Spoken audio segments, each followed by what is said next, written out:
Yeah. Jonathan.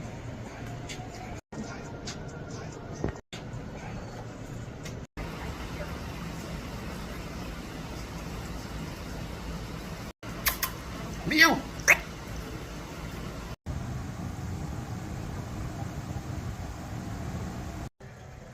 Okay, so in Matthew, there's a couple of pearls.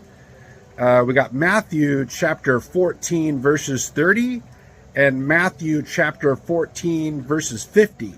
So Matthew 14:30 and Matthew 14:50.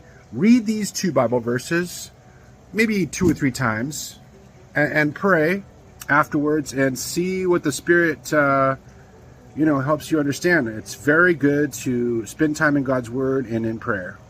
Shalom and Godspeed.